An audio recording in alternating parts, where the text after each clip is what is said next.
Hola, muy buenas noches. Gracias por estar con nosotros en esta reunión que estamos teniendo para conocer un poquito más sobre la palabra del Señor. Damos la bienvenida a todos los amigos, no solamente a quienes están o que pertenecen a nuestra congregación, sino a todos aquellos que nos ven a través de las redes sociales. Igualmente a ustedes, muchas gracias por compartir esta enseñanza. Pongamos esta reunión en las manos del Señor y ya comenzamos con la palabra de hoy. Padre bendito, ponemos en tus santas manos tu santa palabra, mi Señor. Que seas tú quien nos hables, nos muestres un camino hermoso como tú realmente lo tienes, mi Señor Jesús. Abre nuestros ojos, el entendimiento a tu santa palabra, mi Señor. Que lo que nosotros escuchemos sea de edificación para nuestro corazón y para nuestra vida. Y ayúdanos, mi Señor, a darnos la fuerza de ponerla en acción. Gloria sea a tu santo nombre, mi Señor Jesús. Gracias, y ya en un momentico comenzamos con nuestra enseñanza.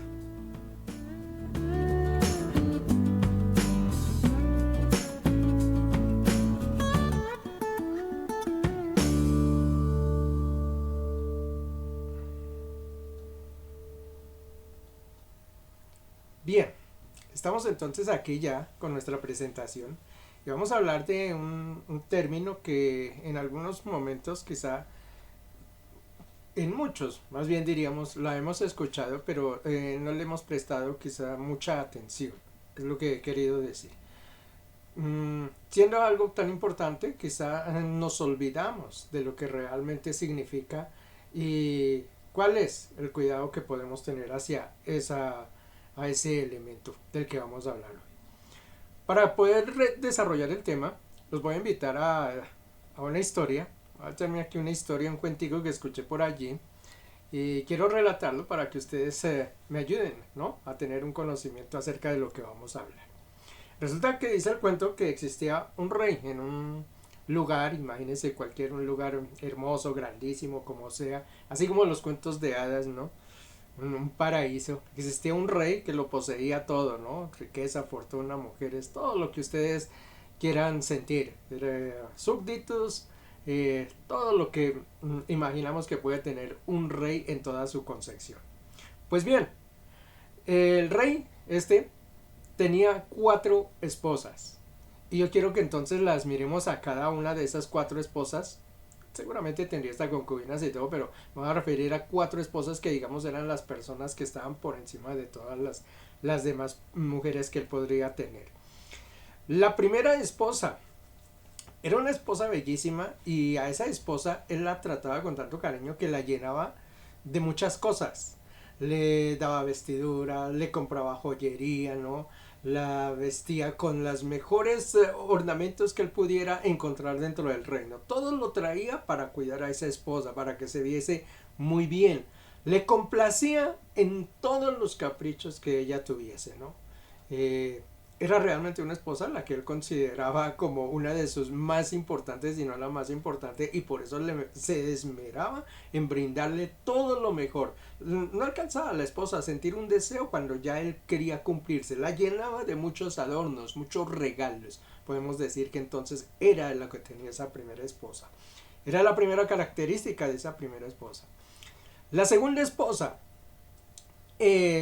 era quizá de todas la más hermosa que él podría tener. La adoraba tanto que se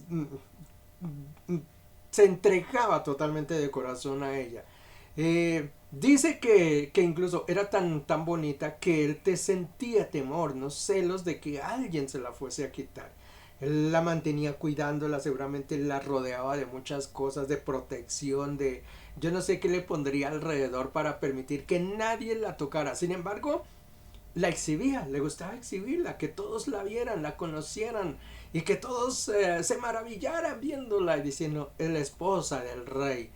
Esa era la segunda esposa, la esposa que él exhibía, pero que a la vez tenía temor de que algún día se la fuesen a quitar. Era su posesión y él no quería, no podía permitir que nadie intentara siquiera tocársela. Esa es la característica de la segunda esposa. La tercera esposa, esta era más comprensiva, digamos, era llevada más a los sentimientos. Esta esposa lo cuidaba en sus tiempos de debilidad, cuando él estaba decaído, cuando él estaba triste, ella venía a consolarlo. le daba consejo en la mejor forma para poder que él siguiera adelante en su reinado. Le secaba sus lágrimas, curaba sus heridas. Era una persona, una esposa que era maravillosa con él en ese sentido, porque nunca lo abandonaba, estaba en la compañía de él.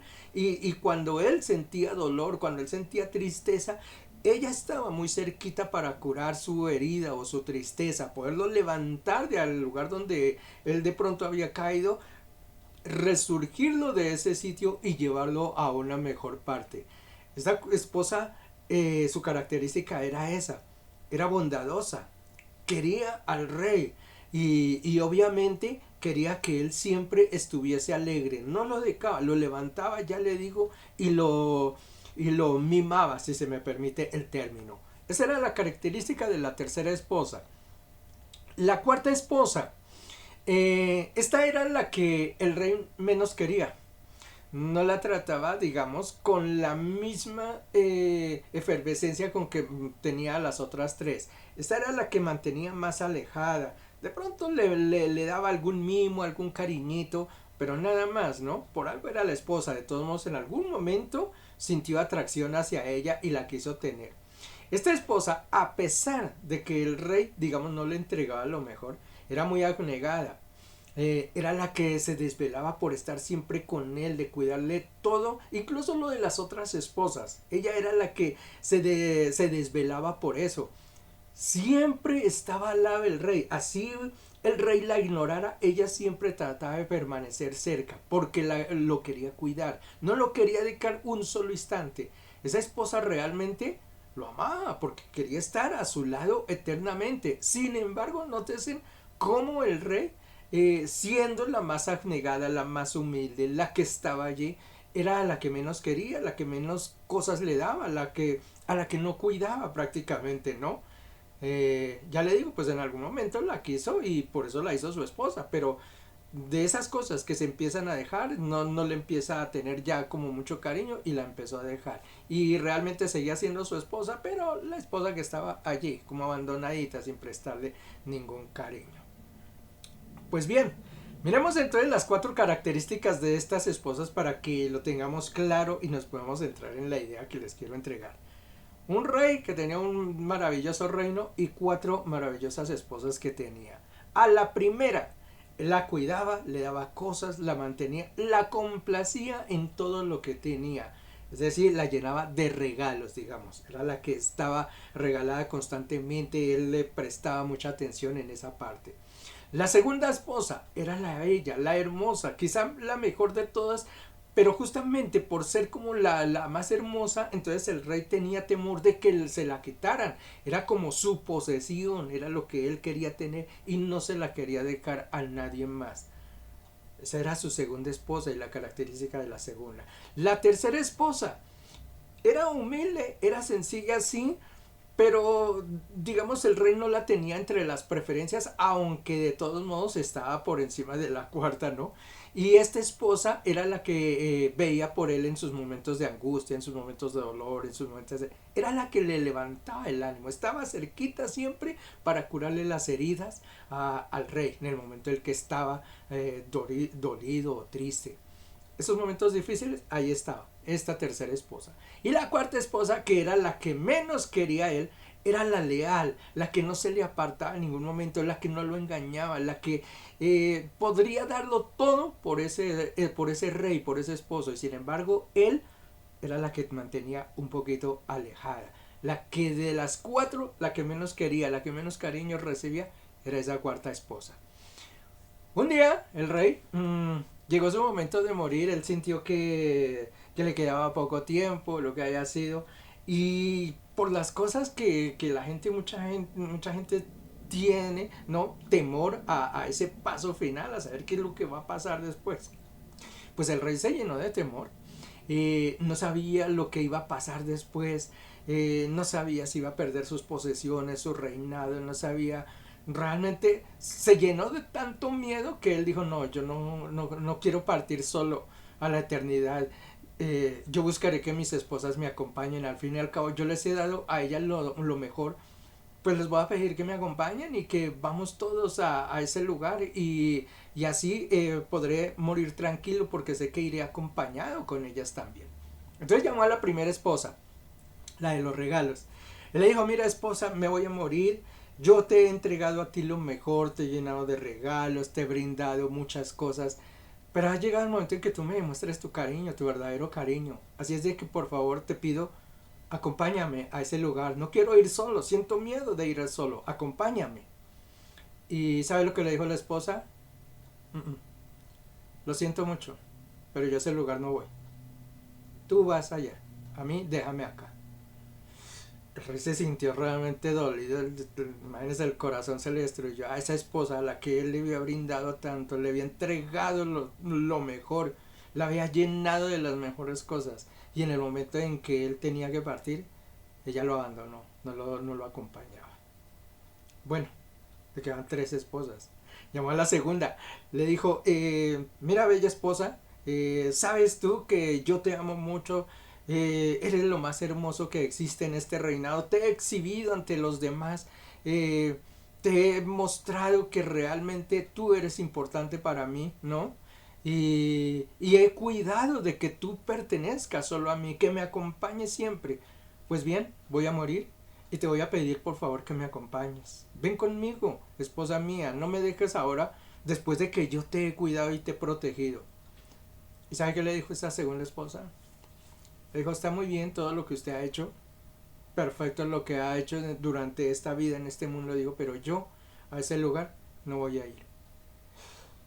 Wow, el esposo quedó, ¿cómo así? O sea que ninguna de mis esposas, después de que les di tanto, me van a acompañar.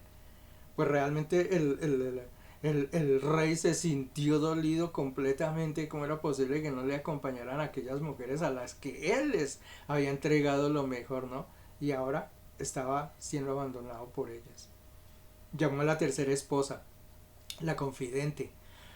Digo, esta sí me va a acompañar. Ella siempre estuvo de mi lado. En los momentos de tristeza, ella fue la que me vino a secar las lágrimas. Ella fue la sonrisa de dentro de mi vida, la alegría. Ella era el consuelo que yo tenía. Siempre me levantó el ánimo. Estoy seguro que ella no me abandonará. Llamó a esa tercera esposa y le dijo, esposa mía, mira, voy a morir. Voy a ir a un lugar que desconozco y tengo miedo de ir solo.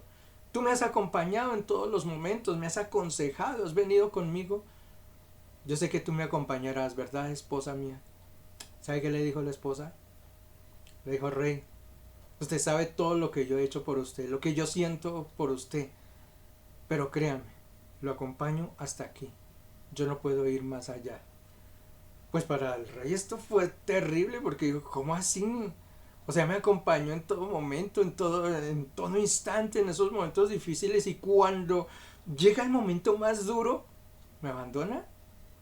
Digo, pues ahora sí que no entiendo cómo así que ninguna de mis esposas me acompañó. Pues el rey se sintió tan demasiado deprimido que se va a su cuarto definitivamente y dice, voy a morir aquí solitario porque no tengo absolutamente nada. Como así que a quien yo le entregué las mejores cosas, cuando llega el momento de la muerte nadie me acompaña. En ese momento apareció la cuarta esposa, esa, la que él había abandonado en algún momento, la que no le prestaba atención, la que estaba allí solamente por algún instante, de pronto le daba algo de cariño. Y ella le dijo, rey, ya usted lo ha acompañado a todo lugar, a todo, no lo he dejado en ningún instante. Digo, hoy le quiero demostrar que realmente yo soy la esposa que lo ha amado siempre. Yo lo acompañaré hasta el lugar donde sea. Y el rey aceptó su compañía y partió. Es un cuento que, al fin y al cabo, cuento, ¿no? Pero que nos refleja, aunque no crea, muchas de las cosas que nosotros tenemos en este mundo y que podemos tener en nuestra vida. El rey y sus cuatro esposas. ¿Sabe quién era el rey? ¿O quién es el rey realmente dentro de nuestra historia? A ver, adivinanza. ¿Cuál será el rey? Pues el rey les tengo una respuesta. Es usted y soy yo. Nosotros somos ese rey. Y tenemos cuatro esposas. ¿Sabía que tenemos cuatro esposas? Pues sí. Nosotros tenemos esas cuatro esposas, las que está allí representando el rey. Y se las voy a demarcar cada una como es.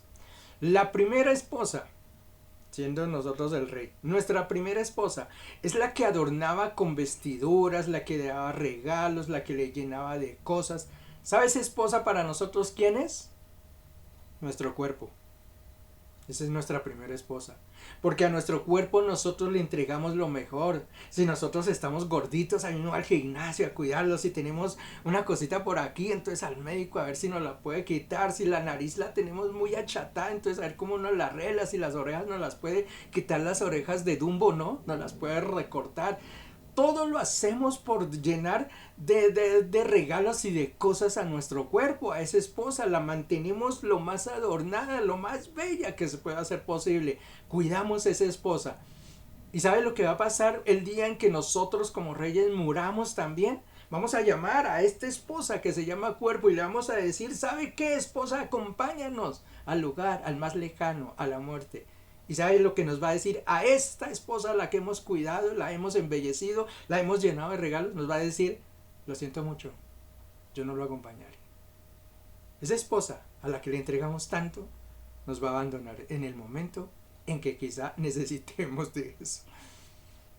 La segunda esposa era la bella, la que mostraba ante los demás, pero él sentía que la tenía que cuidar, proteger, nadie se la podía tocar, nadie se la podría llevar. ¿Sabes esa esposa quién es? Esa esposa son las posesiones. Lo que nosotros tenemos, cuidamos nuestra casa, nuestro carro, cuidamos nuestro trabajo, todo lo que nosotros tenemos, lo exhibimos ante los demás. Dígame, si usted cuando tiene una casa quiere mostrársela ante los otros, cuando compra un carro, voy a exhibirla allí ante los demás, ¿no? Todos sus logros, usted quiere exhibirlos ante todo el mundo, pues esa es la esposa de las posesiones, bella como ninguna. La queremos mostrar a todos, pero cuidarla, que nadie nos la quite. Somos celosos ante ella, nadie nos puede arrebatar lo que nosotros tenemos. ¿Sabe qué va a pasar con esa esposa? Todas nuestras posesiones cuando nosotros muramos. Esa esposa nos va a decir, ¿sabe qué? Allá es su mundo, pero yo me quedo en este porque este es mi lugar. Esa esposa a la que le entregamos tanto, la de las posesiones, se va a quedar acá. Y otros así serán a ser dueños de lo que nosotros nunca quisimos que lo tuviera. Esa es la segunda esposa. La tercera esposa era la confidente, la que acompañaba al rey, la que le aconsejaba, la que le ayudaba en esos momentos difíciles y esto y aquello. ¿Sabe esa esposa a quién hace referencia? A nuestros familiares y amigos. Incluso si usted quiere introducir, ponga la iglesia, su pastor, sus mentores, sus líderes. Ellos son los que nos acompañan, los que nos aconsejan, los que nos levantan el ánimo, los que buscan que nosotros estemos siempre en alegría, que no suframos, que no pasemos por momentos tan difíciles, ¿no? Es una esposa que nos ama. Y como la esposa de aquel rey le dice, sí, yo quisiera acompañarlo, ir con usted, pero realmente yo no puedo. Hasta aquí lo acompaño. Y eso pasa el día de la muerte también con nosotros como reyes. Esa esposa, esos amigos, esos familiares, ese pastor, esos los demás, podrán acompañarnos hasta ese día, pero ese día nos van a decir, hasta aquí lo acompañamos. Y aquí en adelante su camino es solitario. Esa es la tercera esposa, la de los amigos. Y también nos dejará un día, cuando vayamos a la eternidad. Queda la cuarta esposa, la humilde, la que no se le presta atención, la que está allí pero que siempre nos acompaña y ella irá con nosotros hasta la eternidad. ¿Sabe quién es esa esposa a la que no se le presta mucha atención, a la que no cuidamos y la que siempre nos va a acompañar? Se llama alma. Por eso este estudio está relacionado con eso, porque esa esposa nunca nos abandonará y saber que de entre todas esa esposa es a la que tenemos que cuidar, porque es la que nunca nos va a dejar. Y saber que esa esposa es la que muchas veces y mucha gente, espero que no sea su caso, mucha gente, pero si usted lo mira alrededor, es a la esposa a la que no se le presta atención, no se cuida, no se protege, no se defiende, no se le da lo mejor. Esa esposa es la abandonada, es la humilde, la que está allí, pero es la que nos va a acompañar hasta el punto final. nuestra cuarta esposa. ¿Mm? ¿Les gustó el cuentico? Gloria al nombre del Señor. Pues vamos a hablar de esa cuarta esposa en el día de hoy. Yo creo que recuerdan el título que les mostré allá al comienzo de la reunión, que era el alma, porque de ella es que vamos a hablar. Como les digo, muchas veces no le prestamos tanta atención a lo que es el alma, ¿no? Vamos a mirar la definición. ¿Qué es alma? Vamos a hacerlo a través de Wikipedia, Google o lo que usted busque por allí. Cualquiera de sus motores de búsqueda lo puede hacer. ¿Cómo definen el alma? ¿Verdad? Dice el alma o ánima, del latín anima. Dice, se refiere a una entidad inmaterial que según las afirmaciones y creencias de diferentes tradiciones y perspectivas filosóficas y religiosas poseen los seres vivos. La descripción de sus propiedades y características varía según cada una de esas tradiciones y perspectivas. Realmente cuando uno va a estudiar o va a mirar, ¿no? Lo que es alma y cómo está desarrollado dentro de, ya le digo, de esos buscadores, cómo la definen, es un poco, digamos, desgastante y por qué no hasta frustrante, les digo la verdad, porque yo también le he dado vueltas a eso y, y como que uno no encuentre que nadie pueda definir realmente lo que es alma. Incluso hay muchas formas como la definen, unos dicen alma es esto, alma es aquello. Los filósofos antiguos, una primera creencia incluso tenían de que el alma estaba relacionada era con el movimiento, que todos los seres que poseían movimiento tenían alma. Eso incluía a los animales, a las personas y los demás. O sea, todos los seres que poseían un tipo de movimiento era porque poseían un alma. Después vino otros filósofos como Aristóteles, incluso Platón, habló de lo que era el alma y ellos ya se centraron que no, que era otra forma, una esencia muy distinta, que era la del comportamiento del ser humano. Bueno, en realidad se han dado, ya le digo, una cantidad de definiciones. Cuando uno lee las de Wikipedia, por ejemplo, las que da aquí, y si ustedes leyeron esta o me acompañaron a leer esa definición, uno se queda hasta pensativo porque realmente no entiende ni mucho cómo es que están definiendo alma. Es una entidad que tiene unas propiedades, que es inmaterial, que no sé qué, pero realmente no le definen a uno qué podría ser un alma. Y es que para el ser, digamos, natural, el ser de afuera, es muy difícil definir qué es alma, porque la gente de afuera no conoce cuál es la esencia del ser humano. Y cuando uno no conoce la esencia del ser humano, pues por eso no entiende ni lo que es cielo, ni lo que es infierno, ni lo que hay que hacer por esa alma, ¿no? Para entregarle un futuro a esa esposa, ¿no? Que nos acompañe hacia el más allá, cómo va a ser el comportamiento de ese ente. Como no se puede definir, no se puede, porque digamos no lo puede palpar, es que el ser humano vive mucho demasiado de la vista.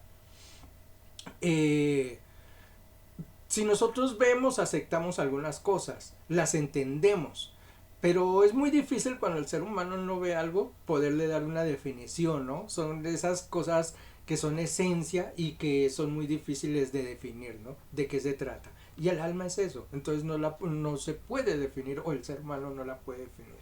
En la parte de abajo tengo una definición que es la religión, lo que dice la religión, y digamos que es la definición más cercana que nosotros como seres humanos, como cristianos, como personas que creemos en un Dios o en un ente superior, podemos definirla y podemos decir esto es alma.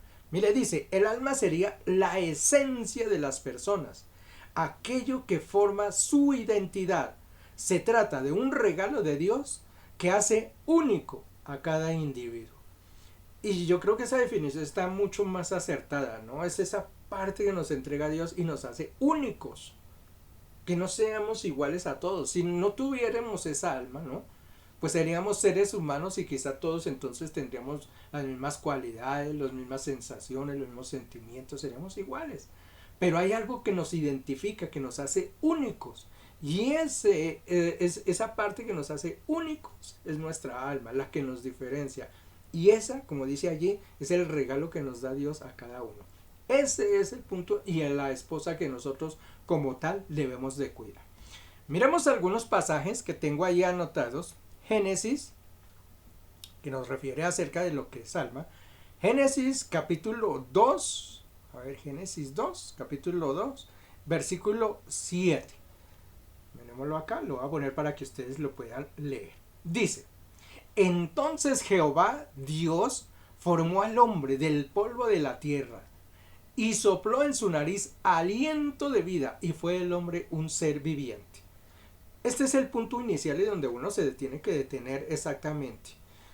Todos éramos iguales, formados de la tierra, un poco de barro allí, pero lo que nos hizo diferentes, lo que nos dio una esencia diferente es cuando dice Jehová sopla un aliento de vida. Ese aliento de vida es el espíritu, pero junto a él va una esencia que es nuestra alma. Esas tres partes que se forman allí, cuerpo, que es este que poseemos, de que es del barro, la esencia de la vida que es el espíritu y el alma, esas son las tres partes que entonces van a componer el cuerpo, que nos hace diferentes a cualquier a otro ser viviente. Vamos a mirar a Job, capítulo 27, a ver, Job 27, versículo 3. Job está hablando allí en su discurso. Recuerden que Job fue bastante probado. Aquí en este capítulo, que es ya uno de los que está bien avanzados en el 27, mira cómo Job se expresa diciendo que todo el tiempo que mi alma esté en mí y haya hálito de Dios en mis narices. Nótese entonces que esa esencia que nosotros recibimos de Dios, allí está hablando Job obviamente del momento en que llegue la muerte. Dice, mientras ese aliento que Dios sopla en mí, esa alma permanezca en mí, entonces va a pasar esto. Esto nos define exactamente que nosotros somos una esencia muy distinta a cualquiera de los otros, que cuando Dios sopla dentro de nuestra nariz algo, nos da esa vida, entra su espíritu, pero entra también ese aliento que es el alma, que es la que nos sostiene. Miremos Mateo 10, 28. Este ya es, si no estoy mal, el Señor Jesús definiendo y hablándonos acerca de los cuidados que nosotros debemos tener del alma. Mire, dice, y no temáis a los que matan el cuerpo, porque al fin y al cabo este cuerpo, como la esposa, nos va a abandonar. Esta esposa no importará, nos irá a dejar. Él dice, mas el alma no pueden matar. Temed más bien a aquel que puede destruir el alma y el cuerpo en el infierno. El alma. El cuerpo será nuevamente barro. El espíritu, dice que el espíritu, que es el aliento de vida, volverá al Señor, que fue el que lo dio. Pero hay un tercer ente que nosotros tenemos, que es el alma. Y esta alma es la que nosotros definimos a dónde va a ir, según aquí, al infierno o al cielo. Esa es la que nosotros debemos proteger. Esa esposa a la que no se le brinda mucho cuidado, a la que la gente la abandona, a la que no le presta atención porque le presta más atención a las otras esposas, a esta a la que no le presta atención, el Señor le dice, tengan cuidado y ténganle temor a los que pueden destruir esa alma. Y cuando habla de destruir no quiere decir que la rompan, la echan pedazos, sino cuando habla de destruir es que esa alma vaya a un suplicio eterno que se llama infierno, o que vaya a un lugar de bendición, que como es el cielo. Miremos otro pasaje, Marcos 8, capítulo 36. Dice, porque ¿qué aprovechará al hombre si ganarse todo el mundo y perdiese su alma? ¿De qué le gana o qué gana el rey cuidando su esposa, su primera esposa, su segunda esposa, su tercera esposa, y pierde la que lo acompañará siempre? No tendrá ningún provecho realmente.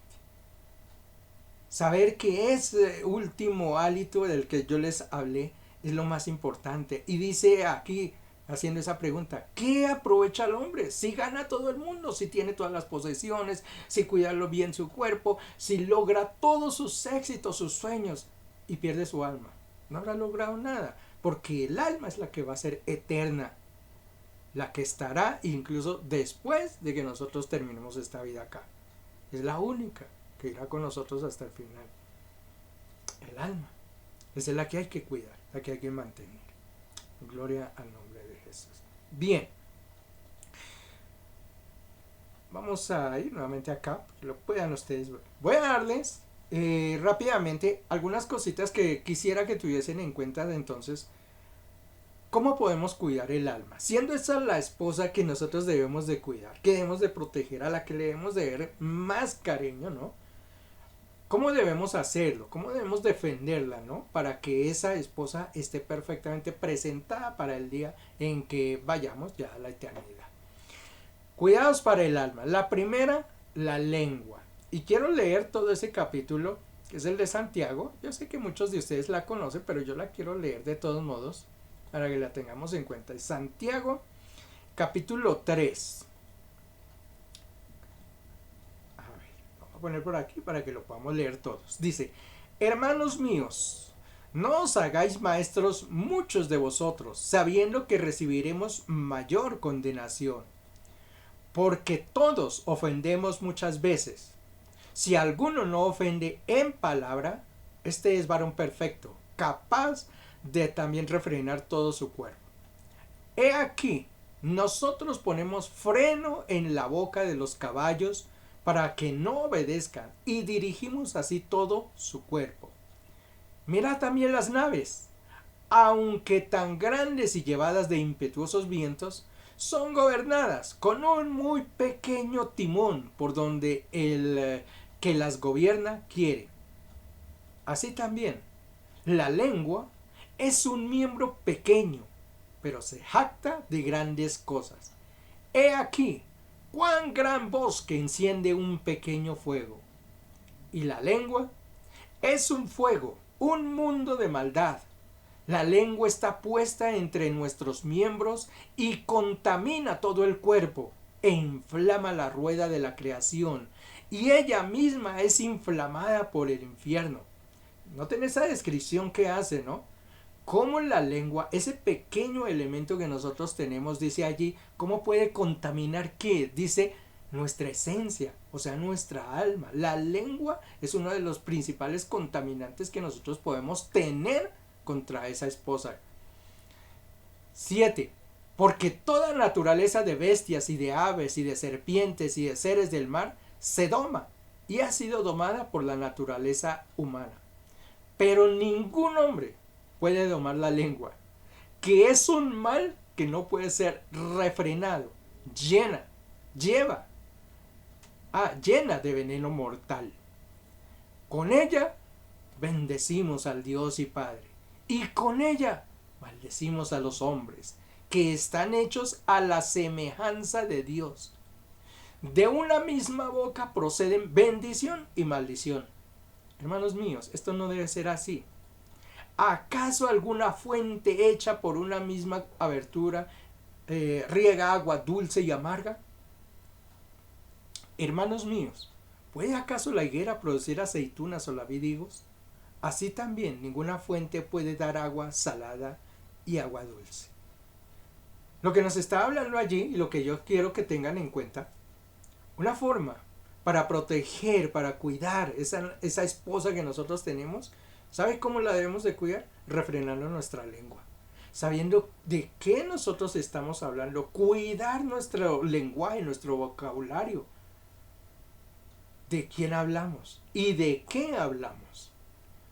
Con nuestra lengua, dice allí, podemos bendecir, podemos estar todo un día, te bendigo Señor, Padre y Dios.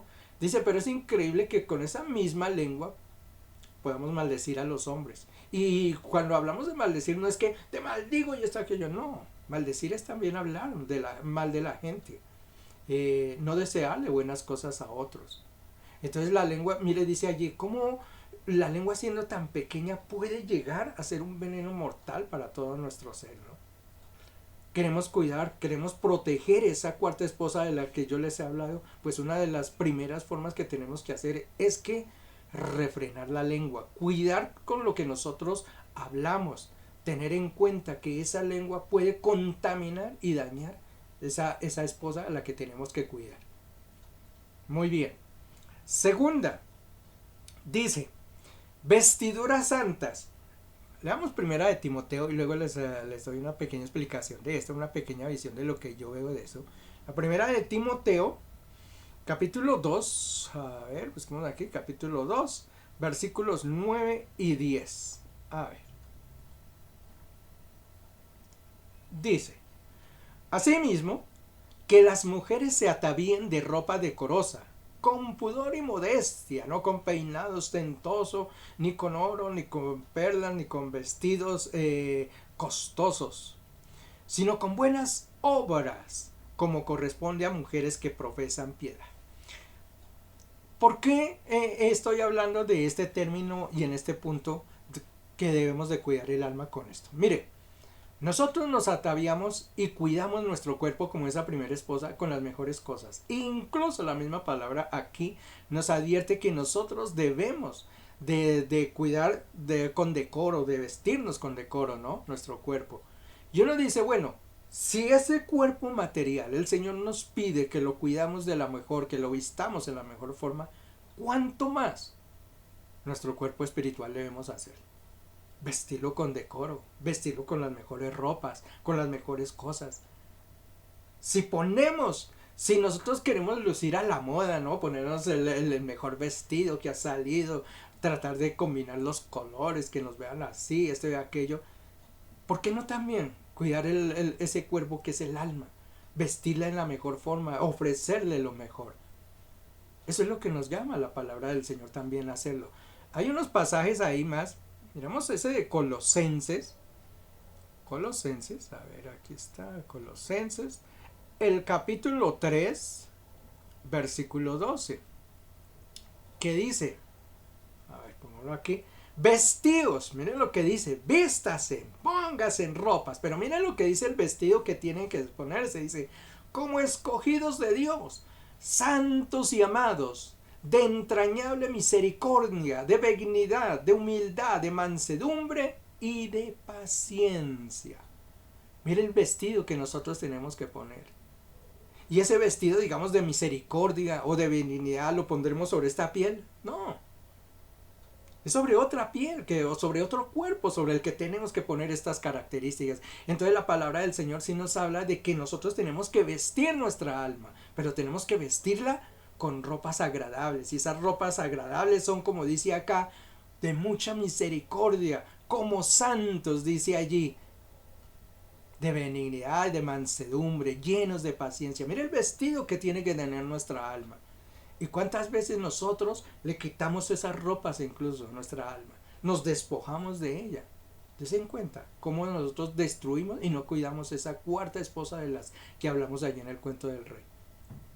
Esta es una forma de cuidar a esa alma, de a esa esposa. Vestirla, pero vestirla con lujo. Y vestirla con lujo es vestirla con este tipo de cosas. Primera de Pedro, capítulo 3, versículos, ahí tenemos. Vea, dice, vuestro atavío no sea el externo, de peinados ostentosos, de adornos de oro o vestidos lujosos. Mira cómo la palabra nos vuelve a replicar, ¿no? Nuestro atavío, o sea, nuestro vestido, ese que podemos, dice, no se preocupen solamente de peinarse bonito, de hacerse el corte de moda, hoy en día que se ponen las cejitas y no sé qué, se cortan y aquello, ¿no?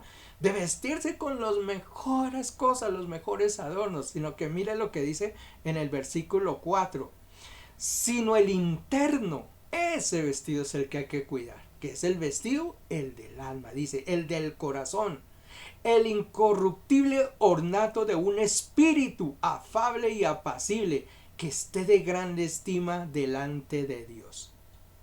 Eso es como nosotros debemos de vestir también. Entonces está bien. Con esto no estoy diciendo que tenemos que desarreglar nuestro cuerpo, y seguramente la palabra no nos está exhortando esas cosas, sino lo que nos dice es que así como cuidamos nuestro cuerpo externo, nuestra apariencia, como nosotros nos salamos a la calle como cualquiera o nos presentamos ante los demás como nosotros queramos, sino nos arreglamos en la mejor forma, también ese cuerpo interno, ese ser interno que nosotros tenemos que vestirlo para cada ocasión, vestirlo con los mejores ornamentos. Y allí nos dice entonces cómo, incorruptiblemente, un espíritu afable, un espíritu apacible. Mateo capítulo 6, Mateo 6, versículo 25. Dice, por tanto os digo, no os afanéis por vuestra vida, qué habéis de comer o qué habéis de beber, ni por vuestro cuerpo, qué habéis de vestir, o sea, nuestras partes externas. Dice, ¿no es la vida más que el alimento y más que el vestido? El Señor Jesús nos está haciendo ese llamado. No se preocupen tanto por lo de afuera.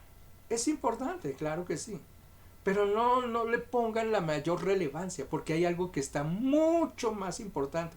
De hecho, ahí mismo el Señor en los versículos siguientes dice, yo cuidaré de ustedes, así como cuido las aves, como cuido las flores de los campos. Quieren tener un vestido, yo les doy un vestido. Quieren tener las mejores cosas, yo les doy las mejores cosas. Pero el Señor nos dice, pero hay algo que ustedes sí tienen que cuidar, y es el vestido interno. Ese sí no le corresponde al Señor. Ese vestido, nosotros somos los que lo cuidamos. ¿Cómo quieres vestir tu alma? Esa es la pregunta. ¿Qué vestido le vas a poner? Por eso, este pasaje, o este segundo tip que les doy para cuidar el alma, vestiduras blancas. Así es como nosotros debemos de vestir nuestra alma. Vistámonos externamente bien, maravilloso, como a usted le gusta verse, perfecto. Pero cuidemos también la vestidura de nuestra alma. ¿Con qué ropas estamos vistiendo nuestra alma? La siguiente a ti, la influencia. Y esto que tiene mucho, bueno, siempre ha existido, pero hoy en una gran arraigo. Leamos la primera de Corintios. Vamos a mirar aquí primera de Corintios, capítulo 15, versículo 33, pero esta voy a leer la nueva versión internacional. La nueva versión, permítame aquí la pongo, la nueva versión internacional del 33. Dice, no erréis. Mire este consejo que les da, no erréis. En la Reina Valera dice, no se dejen engañar. Entonces es un llamado, no erréis. Y mira lo que sigue diciendo, las malas conversaciones corrompen las buenas costumbres. Voy a poner la nueva versión internacional, a ver.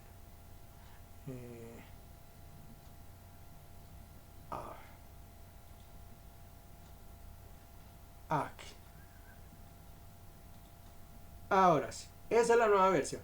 Esta dice, las malas compañías corrompen las buenas costumbres. Tremendo.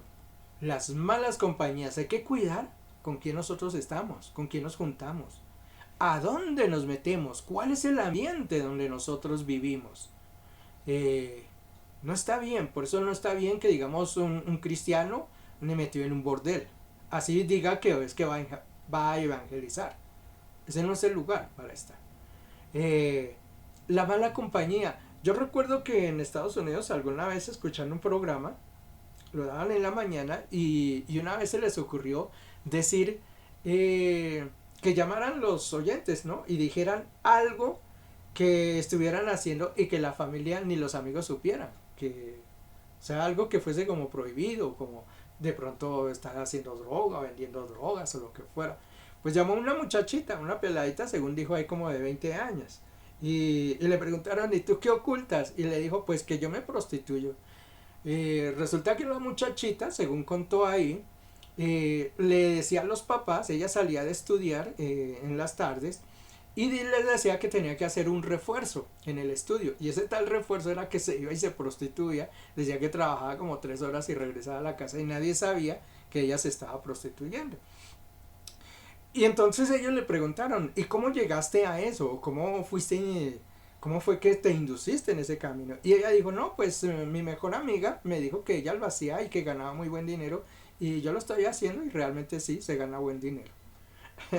Y ellos hacían esa pregunta, no, pero qué compañías, qué amigas entonces. Y esto es a lo que nos refiere justamente la palabra del Señor. Cuidemos cuáles son las compañías que nosotros tenemos, que son esos amigos de los que nosotros hablamos. Mire, si ustedes analizan todas las cosas en la vida del ser humano y de las personas que han fallado alguna vez, mire, siempre tuvieron un amigo que los indujo al licor, el primero que los metió allá al licor y después ellos no pudieron escapar. Un amigo fue el que los indujo a fumar droga, a hacer droga, a meterla, como sea, a inyectársela o como sea. Siempre fue un amigo el que los indujo, los condujo. Eso no es por voluntad propia, voy a ir a hacer esto, no. Casi siempre existe alguien que los arrastre.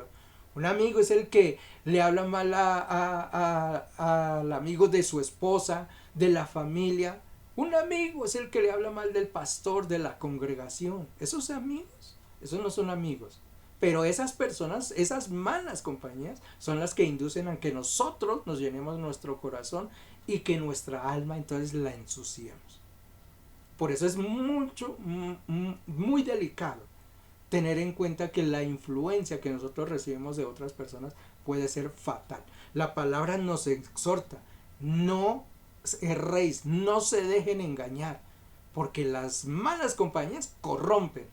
Entonces hay que saber cuidar con quién nosotros nos metemos, con quién estamos.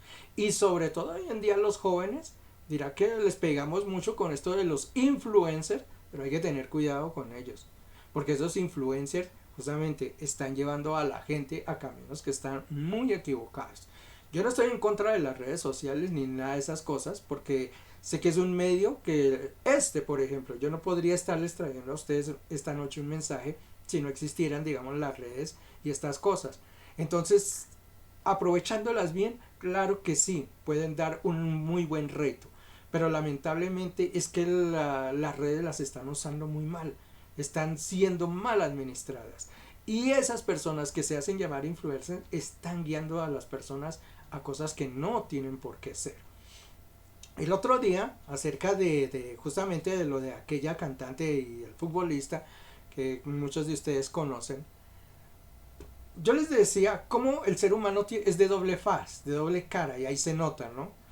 Eh, el hecho, por ejemplo, que nosotros decimos que como nuestras sociedades están llenas de violencia, que los padres se levantan contra los hijos, que los esposos contra las esposas, que esto, que tenemos que reorganizarnos, hacer estas cosas. Y yo les decía, esas mismas personas, es increíble uno entrar a las redes y ver con el odio con que se hablan contra uno y contra el otro, ya sea contra la cantante o contra el futbolista. Fomentando, no es que así tiene que hacerlo, no es que así, ¿cómo es que se va a dejar? Darle en la cabeza y pegarle. Y eso no es fomentar el odio, no es fomentar la violencia, digo yo. Por favor, entonces uno tiene que tener una sola cara. O estamos de un lado o estamos de otro, o estamos fomentando violencia o qué. Yo les decía, eso que se está haciendo es crear una ciudad violenta, donde seguramente los matrimonios se van a tener que romper. Y no, si usted me hace esto, yo le hago esto, y si usted me da la cabeza, yo le doy por los pies. La venganza. Así crece nuestra sociedad. Entonces, ¿cómo queremos que nuestra sociedad no sea violenta? Entonces, esas cosas uno las tiene que pensar. Y eso pasa con muchos influencers. Se gozan, ¿no? Haciendo ese tipo de cosas, ese tipo de entregas. Entonces hay que tener cuidado con eso, la influencia. Eso daña nuestro corazón y daña nuestra alma. Quita el vestido que debe tener nuestra alma. La cuarta que tenemos allí, cuidar la mirada. Yo sé que muchos van a decir, sí, es que con la mirada nosotros vemos a una mujer y de una vez queremos hacer esto, pero es que no es solamente el acto sexual o la inmoralidad lo que corrompe o lo que mata al ser humano, pero sí a través de la mirada es que entran muchos de los pecados. Yo quiero leer esa de Génesis, que digamos es la primera que existe al fin dentro de la palabra del Señor. Génesis capítulo 3 versículo 6. Mira lo que dice. Y vio la mujer, vio, nota bien, por dónde entró el pecado, por la mirada. Dice, vio la mujer que el árbol era bueno para comer y que era agradable a los ojos, y el árbol era codiciable para alcanzar sabiduría. Y tomó el fruto, lo comió y se lo dio al marido. ¿Por dónde entró el pecado? Por la mirada. Y no fue un pecado sexual ni esto. Es un pecado que, o sea, cualquier tipo de pecados entra. Es por la vista. El deseo de la posesión, el deseo de obtener, de pronto, no sé en qué formas puede entrar. La droga de pronto, puede ser, ¿no? No. Pero hay que cuidar la mirada. que cuidar donde ponemos nuestros ojos, obviamente. Porque por ahí es una de las... Bien dicen que los ojos son la ventana del alma, ¿no? Y si usted deja abiertas esas ventanas a cualquier cosa, mire el mugre que le va a entrar allá. Entonces hay que cuidar la mirada mucho. Voy a leer la de Job. A ver, Job, esto es en el Antiguo Testamento. Job, capítulo 31. Job 31. Y el versículo 1. Voy a leer también la versión internacional. A ver, lo voy a poner aquí para que ustedes lo puedan leer también. Dice: yo había convenido con mis ojos. Era lo que está diciendo Job. Este es uno de los últimos capítulos ya. Dentro de Job tiene 42 capítulos. Este es el 31. Y a este punto, mire cómo le está diciendo allí al ángel: yo había convenido con mis ojos. Él sabía que a través de la mirada es que el pecado puede arraigarse dentro de una persona. Entonces él dijo: a mis ojos los tapé, a mis ojos los cerré. ¿Para qué? Para no mirar con lujuria a ninguna mujer, para no ser tentado. Mire que David, su tentación fue esa, y cayó en pecado por esa. ¿Por qué? Porque vio a la mujer de Urías allí desnuda, ¿ah? Y deseó poseerla. ¿Por dónde entró el pecado? Por la mirada, por la vista. Las ventanas del alma hay que mantenerlas bien cuidadas. Y ahí hay un último versículo, más terminamos, Mateo 5. Esto es Mateo, a ver, no, Mateo capítulo 5, versículo 28, que esta es la que nos habla el Señor Jesús justamente acerca de la mirada. Digo, pero yo os digo que cualquiera que mirase a una mujer para codiciarla, ya adulteró con ella en su corazón. El Señor mismo nos hace ese llamamiento. Cuiden lo que ustedes miran. ¿Dónde ponen sus ojos? ¿En la lujuria? ¿En el deseo de tener casas? ¿En el deseo de tener elementos que no son necesarios dentro de su vida? El pecado entra por la mirada. Y entonces por eso el Señor nos dice: cuiden dónde están poniendo sus ojos. Como decía allí en el primer pasaje en Corintios, ¿no? En Génesis. Miró la mujer y deseó poseerlo. Así entró el pecado. Bien, gloria al nombre de Jesús.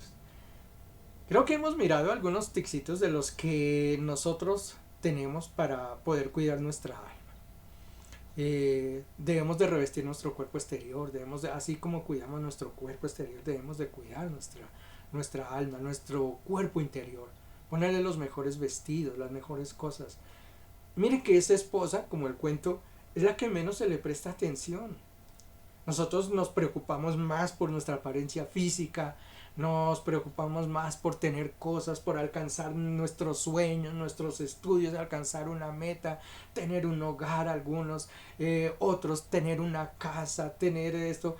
Y como les digo, está bien desear tener esas cosas, esas esposas, poderlas tener. Pero hay una esposa que no se puede abandonar, que por encima de ellas, así sea la más humilde, la más abandonada, es la más importante de todas. Y esa esposa se llama nuestra alma, a la que tenemos que cuidar.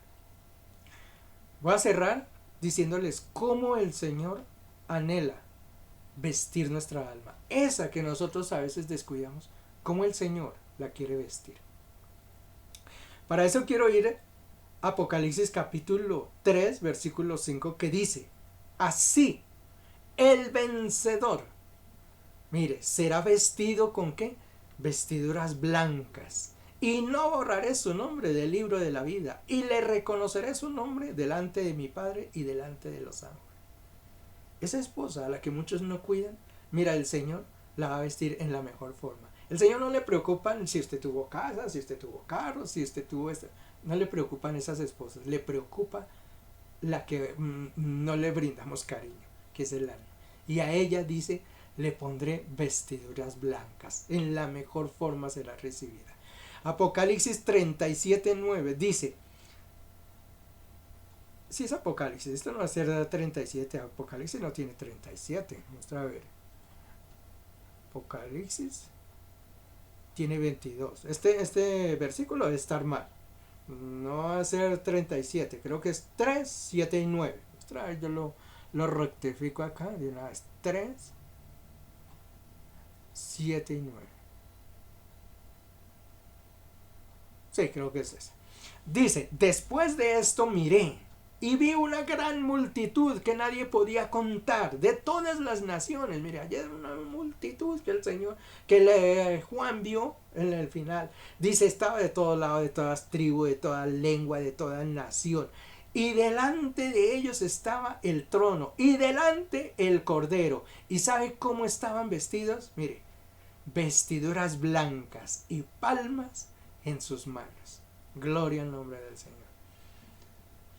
El consejo para esta noche, la enseñanza para esta noche, cuidemos y vistamos nuestra alma en la mejor forma. El Señor la va a vestir, vestiduras blancas nos pondrá un día, nos entregará lo mejor para esa esposa. Cuidémosla, que es lo mejor que nosotros podemos hacer en este mundo. Gloria al nombre del Señor. Bendito sea el Dios Todopoderoso.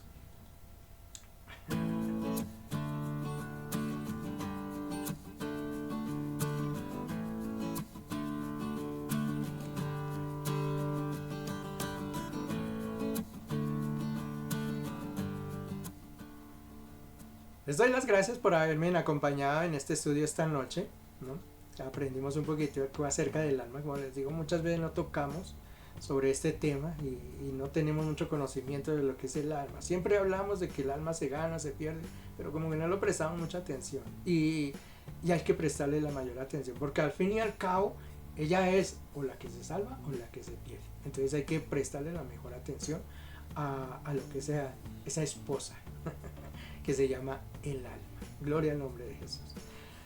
Le damos gracias a ti, mi Señor, por el estudio en esta noche, por tu palabra. Gracias, mi Señor, por habernos abrazado con ella. Te bendecimos a ti, Padre. Te seguimos diciendo, mi Señor, que nos abra nuestros ojos al entendimiento, al mejor entendimiento de lo que tú tienes para nosotros. Que nos lleve, Señor, por el camino recto, el camino de paz, el camino de tu palabra. Que se abra nuestro paso, mi Señor, y que ella siga siendo esa luz maravillosa que nosotros hemos anhelado. Gracias, Padre, por la paz que nos das. Bendito sea tu santo nombre, mi Señor. Los horarios no los olvidemos. En la mañana los espero a 5 de la mañana para la oración. El próximo sábado tendremos el ayuno. Estaremos aquí reunidos, así que a todos invitados. Y el domingo adoraremos al nombre del Señor en nuestra reunión. Gloria al nombre de Jesús. Gracias por haberme acompañado. Tengan ustedes la mejor de la noche. Dios les bendiga.